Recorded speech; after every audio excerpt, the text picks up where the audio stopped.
बऱ्याच वेळेला असं होतं की आपण आपल्या कामात व्यस्त असतो, त्यामुळं आपल्याला होणारे भास देखील आपल्याला स्ट्रेसमुळे होतात असं वाटतं. आत्तापर्यंत आपण मुंबईच्या ज्या कथा ऐकल्या, त्यात आपण त्या कथेंचे सायकोलॉजिकल अँगल शोधण्याचे प्रयत्न केलेत. बऱ्याच गोष्टींचं सायकोलॉजिकल अँगल नाही शोधता येत, त्याला कारणंही तशीच असतात. अर्थात प्रत्येकाचे अनुभव हे जेन्युइन असतात. आत्तापर्यंतच्या कथा मुंबईमधल्या होत्या, त्यामुळं कथा ऐकत असताना कामाचा ओव्हरलोड असेल, ताण असेल, हे आपण समजू शकत होतो. आजची ही कथा थोडी वेगळी आहे. आज महाराष्ट्र हॉरर फाईलमध्ये आपण कोकणात जाणार आहोत.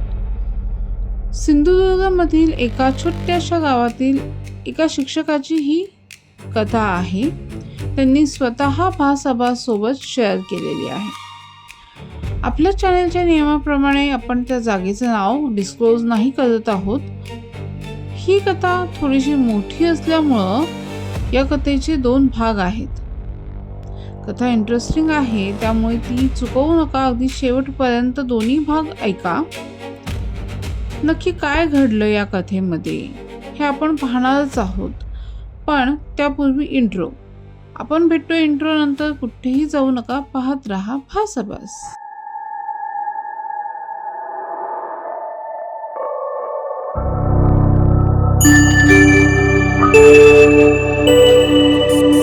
नमस्कार, मी सावली. भासाभासमध्ये आपण तुमच्या कथेची सायकोलॉजिकल बाजू समजून घेतो. पण कधी कधी पूर्ण महाराष्ट्रामधून अशा कथा येतात ज्यांचे छोटे छोटे तपशील रात्रभर मला झोपू देत नाहीत. आजची कथा ही तशीच आहे. महाराष्ट्रामधील सिंधुदुर्ग जिल्ह्यातील एका छोट्याशा गावाची ही कथा आहे. ही कथा ज्या पद्धतीने माझ्याकडे आली, त्यावरून तिचं सायकोलॉजिकल एक्सप्लेनेशन काही असू शकेल असं मला नाही वाटत. त्यामुळं ते मी देऊ शकणार नाही कथेच्या शेवटी. ठीक आहे, तुम्ही ही कथा नीट ऐका, लक्ष देऊन ऐका आणि जमलंच कमेंटमध्ये सांगा की तुम्हाला या कथेचं काही सायकोलॉजिकल अँगल मिळतोय का. ठीक, चला तर या कथेच्या पहिल्या भागाला आपण सुरुवात करतोय. लक्षात घ्या, कथा सिंधुदुर्गमधील आहे आणि अमोल यांनी पाठवलेली आहे. नाव ओरिजिनलच आहे. चला तर मग कथा सुरू करूयात. महाराष्ट्र हॉरर फाईल्समधील ही कथा कोकणातली सिंधुदुर्गमधली आहे आणि कथेचं नाव आहे रात्री नावाने हाक मारणारी विहीर. कथा सुरू करताना मी एक गोष्ट स्पष्ट करेल. ही गोष्ट जेव्हा शेअर केली गेली त्यासोबत एक ऑडिओ रेकॉर्डिंग पण होती, सो त्याचा संदर्भ पुढे येईलच. ठीक आहे, ओके. आता आपण कथेला सुरुवात करतोय. रात्री 2:30 वाजले होते. कोकणातील एका छोट्याशा गावात संपूर्ण परिसर काळोखात बुडालेला होता. दूर समुद्राच्या लाटा खडकावर आदळत होत्या. नारळाच्या झाडांच्या पानांची सळसळ आणि रातकिड्यांचा अखंड आवाज याशिवाय संपूर्ण गावात दुसरा कोणताच आवाज नव्हता. अचानक त्या शांततेला एक आवाज चिरत गेला. अमोल. आवाज इतका हळू होता की तो खरोखर ऐकू आला होता की फक्त भास होता हे समजत नव्हतं. पण 5 सेकंदांनी तोच आवाज पुन्हा आला, यावेळी आणखीन जवळ. अमोल. आणि तो आवाज गावच्या पश्चिमेकडच्या जुन्या विहिरीच्या दिशेने येत होता.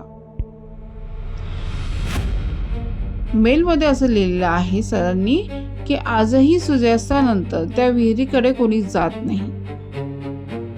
तर मगाशी मी म्हटलं होतं की अमोल सरांनी मला एक व्हॉइस रेकॉर्डिंग देखील पाठवलेलं आहे. त्या व्हॉइस रेकॉर्डिंगमध्ये फक्त रात्रकिड्यांचा आवाज आहे आणि मध्येच कोणीतरी एका माणसाचं नाव घेतल्यासारखं वाटतं आणि ते नाव होतं अमोल. आता अमोल हे 28 वर्षांचे आहेत. पुण्यात वाढलेले आहेत. सरकारी शाळेत ते नुकतेच शिक्षक म्हणून रुजू झालेले आहेत. त्यामुळं त्यांची पहिलीच नोकरी आणि पहिलीच बदली आहे आणि ही बदली त्यांची पुण्यातून कोकणात झालेली आहे. अमोल सर पहिल्यांदा जेव्हा त्या गावात पोहोचले तेव्हा संध्याकाळ होत आली होती. लाल मातीचा रस्ता, दोन्ही बाजूला नारळ, सुपारी आणि आंब्याची झाडं, हवेत समुद्राचा खारट वास आणि पावसानंतरची ओलसर माती. शहराच्या गोंगाटातून आलेल्या अमोल सरांना हे सगळं अगदी एखाद्या चित्रासारखं वाटलं. गाव लहान होतं, पण प्रत्येक माणूस हसून बोलणारा होता. मग ते शाळेचे मुख्याध्यापक असू दे, दुकानदार असू दे किंवा चहावाला असू दे. आणि या सगळ्यांनी त्यांचं स्वागत, अमोल सरांचं स्वागत अगदी मनापासून केलं. अमोल सरांना राहण्यासाठी गावच्या टोकाला जे एक कौलारू घर होतं त्यातली एक खोली मिळाली आणि त्या खोलीचे घरमालक होते गणपत काका. गणपत काकांचं वय 60च्या आसपास असावं. त्यांच्या चेहऱ्यावर कायम शांत भाव, पण डोळ्यात मात्र एक विचित्र सावधपणा होता. पहिल्या रात्रीच गणपत काकांनी अमोल सरांना जेवताना विचारलं, म्हणजे अगदी सहज विचारलं होतं, सर तुम्हाला शाळा आवडली? अमोल सर म्हणाले हो. मग गणपत काकांचा यावर प्रश्न होता की आणि गाव? यावर अमोल सर म्हणाले की खूप सुंदर आहे गाव तुमचं. यावर गणपत काका हसले, पण लगेच त्यांचा चेहरा गंभीर झाला. ते म्हणाले, गाव सुंदर आहे, पण प्रत्येक गावात अशी एक जागा असते जिथे रात्री माणसाने जाऊ नये. यावर अमोल सरांना हसू आले.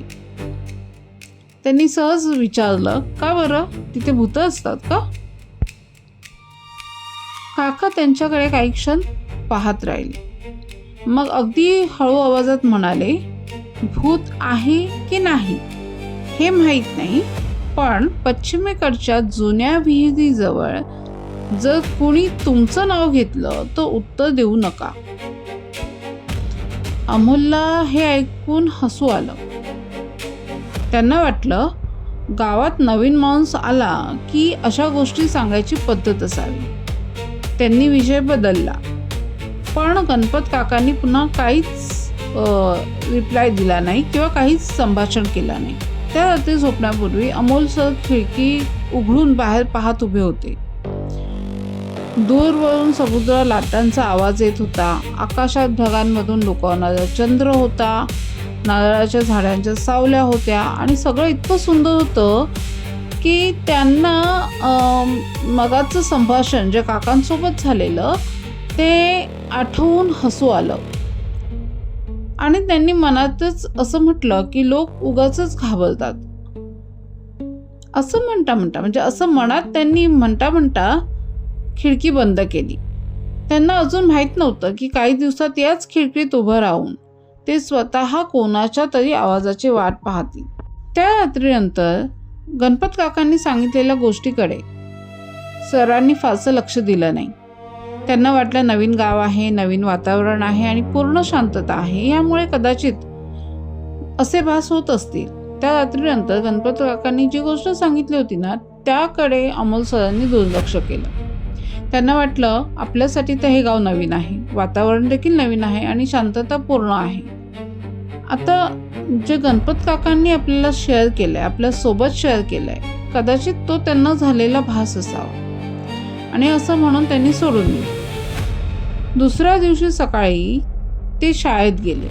मुलांना शिकवत असताना त्यांनी सहज विचारलं की गावाच्या पश्चिमेकडे एक जुनी विहीर आहे ना? आणि हा प्रश्न ऐकताच संपूर्ण वर्ग एकदम शांत झाला. मागच्या बाकावर बसलेल्या एका मुलाने हळू आवाजात सांगितलं, सर संध्याकाळनंतर ना तिकडे कोणी जात नाही. सरांनी विचारलं, का बरं? यावर मात्र त्या मुलाने काही उत्तर दिलं नाही. त्यांनी फक्त मान खाली घातली.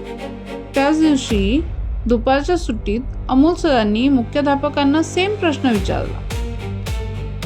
मुख्याध्यापक सर काही क्षण हसले आणि मग म्हणाले की प्रत्येक गावाची ना एक गोष्ट असते.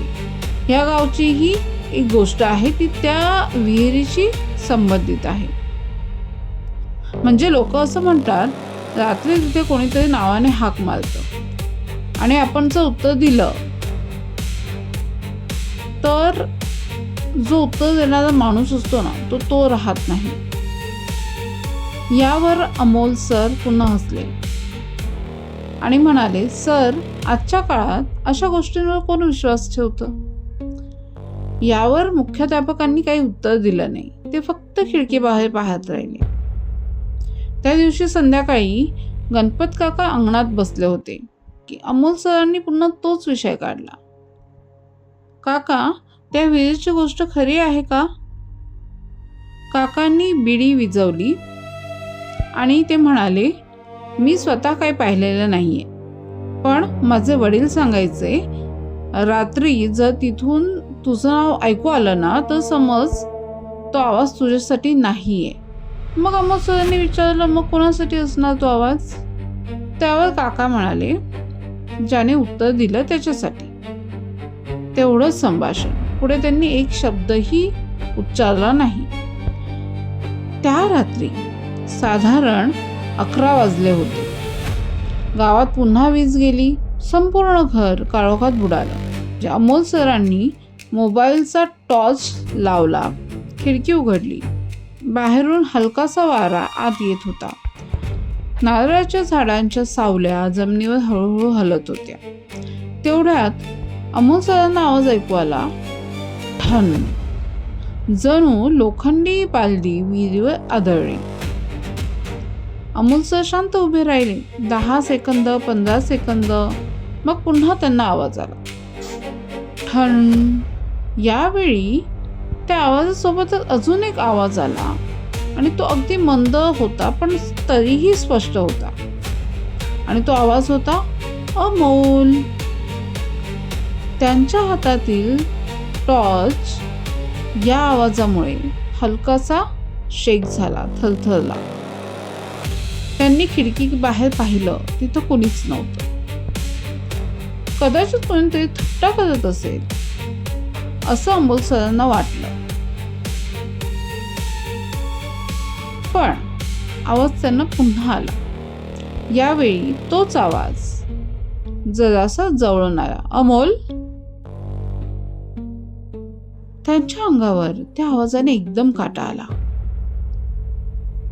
त्यांनी मोबाईल काढला आणि व्हॉइस रेकॉर्डर सुरू केला. समजा जर कोणी मस्करी करत असेल तर आपल्याला एक पुरावा मिळेल असं म्हणून ते घराच्या बाहेर पडले. त्यांनी घराच्या बाहेर पडण्याचा निर्णय घेतला. त्यांनी तो टॉर्च हातात घेतला. गणपत काका झोपलेले होते. त्यांना न उठवता ते हळूच घराबाहेर पडले. रात्र विलक्षण शांत होती.